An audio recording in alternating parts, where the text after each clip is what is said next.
Have you ever wondered if there was a way to remove stress from your life without resorting to alcohol?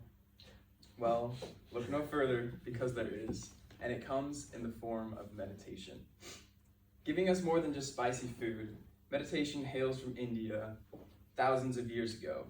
Initially, it was practiced by monks as a way to seek spiritual enlightenment and oneness with nature. Today, it's practiced by the Western world for those seeking to slow down and get in touch with themselves.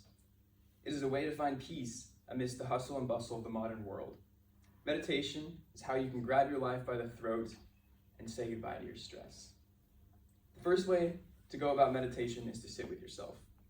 This is probably the most difficult part of the practice. Humans are used to stimulus, and society that we live in feeds that. We have 5 senses, and in meditation, we use them all. If you'd like to join me in describing the process of meditation, feel free to follow along. The first step is the eyes closed, but that doesn't mean that they're useless. They're used to notice the color and light behind the eyelids. Next step is the ears become sensitive to small noises. Perhaps in time, they even learn to hear the heartbeat. The nose becomes a source of focus.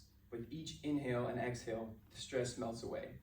The fingers become numb while they rest on the legs, each nerve tingling and reminding the body that it too needs rest. And the tongue, which rests on the roof of the mouth, stimulates the vagus nerve, which controls the parasympathetic and sympathetic nervous system. This allows the body to go into a deeper state of consciousness. All of these senses are dialed in while meditating, and sitting with yourself, physically sitting, is how the journey into each sensory input starts. In a book called Everyday Zen, written in 1989, but as relevant today as it was then, meditation practitioner Charlotte Beck described the process of meditation. She writes, "We just sit there. We do Zazen. Feel your breath as it comes in and goes. If a car goes by outside, hear it. That's all you have to do. Experience that." To start, find a quiet place, somewhere with minimal distractions. This should be a spot where you can sit comfortably. Legs will be uncrossed in front of you. Then close your eyes. It is not enough to just sit. One must let the mind go. This doesn't mean thoughts won't race. It means that no thoughts will be intentionally generated. Listen to what your body has to tell you. The next step is to deepen your meditation and to add breath work. In my now favorite book called Breath, written by journalist James Nestor, he describes the results of breathing through his mouth exclusively for 10 days straight. After removing his nasal plugs, on the first day of breathing through his nose again, he records that his systolic blood pressure dropped from 142, a state of mild hypertension, to 124, just a few points from a healthy range. Outside of a host of other health problems, he had other complications exacerbated by mouth breathing. Everything from his exercise performance to his sleep quality was impacted. Had he continued with the experiment, he likely would have developed chronic sleep apnea, which is already happening more frequently during the experiment. Sleep apnea refers to the body choking on itself while sleeping, which means the brain goes without oxygen for a few seconds to as long as 2 minutes at a time. This is not ideal for anybody who cares about brain damage, and to someone who is on a journey to improve their physical health, not ideal. Nasal breathing is the key to breathing properly, to prevent such a catastrophe. And combined with meditation, it can be a transcendental experience. For those seeking a simpler form of meditation, like stress relief, nasal breathing is still the preferred method of choice. A simple inhale and exhale through the nose will suffice, provided that the breath is full and originates from the stomach. This is a contrast from the shallow breath that this hunched over generation tends to exhibit. In a form described by yoga teachers around the globe, the breath is like a wave crashing onto shore and receding back into the ocean, one continuous round of inhale and exhale. Lastly, though there are certainly more forms of meditation we can discuss, the other one worth mentioning is attention to the body.